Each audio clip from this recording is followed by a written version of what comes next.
so that in learning to despise themselves, they esteem the gospel and are saved. The worst thing that could ever happen to a preacher, and the worst thing that could ever happen to a church, is to become civilized and respectable. For in that lies no power. We are pilgrims. We are strangers. We are awkward.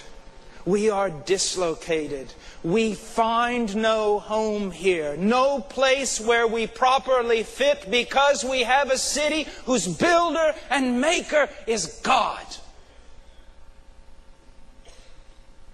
And our job is to take a gospel so covered up by the designs of men that it no longer has any power. It is our job to strip away all that faulty dress and to preach the bare bones of a gospel that's nothing more than a scandal. But in that, we will see the power of God. Now look at the gospel that we have today. Just let me set this gospel before you. The gospel of 4 laws. The gospel of 5 things God wants you to know. The gospel of how do you get to heaven. It goes something like this.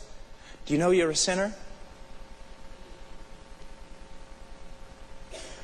And then if the person says yes, then the next step, would you like to go to heaven? If they say yes, the next step, well then repeat this prayer. And if they repeat that prayer, then the next step, well, did God save you? And usually the answer is something like this. I don't know. And then the witness for Christ says, well, of course He saved you. If He didn't save you, He was a liar, because He said if you opened the door and invited Him in, He would come in, and He doesn't lie. And that right there is the reason why the great majority of evangelical organizations today are filled up with lost people. Right there. Now let's go through that scenario for a moment. Do you know you're a sinner? And sometimes we say it, we want to not be too serious about all this. Now you know everybody's a sinner, don't you? My mother's been diagnosed with cancer. My mother-in-law has just recently been diagnosed with cancer. What would you think of a doctor who walked up to both of them and said, now you know you got cancer, don't you? The way we talk about sin betrays our ignorance of the absolute devastation of the thing. We talk to men about sin. What is wrong with being solemn?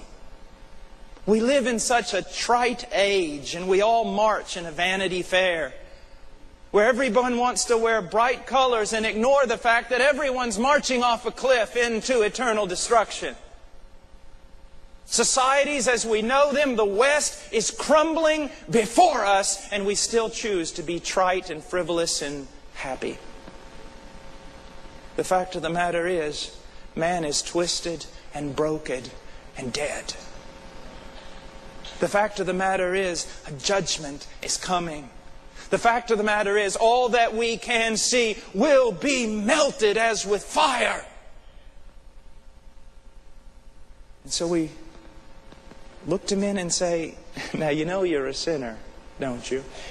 And usually we'll even say this, because we've been taught this in seminary. We say, well, you know we are all sinners. We don't want to just say you, because we don't want you to feel isolated and guilty by yourself. I do want you to feel isolated and guilty by yourself, because only in that will you come to see your need for Christ. You know you're a sinner, don't you?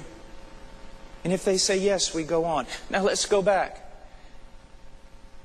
If someone says yes to the question, do you know you're a sinner? It means absolutely nothing. Go ask the devil.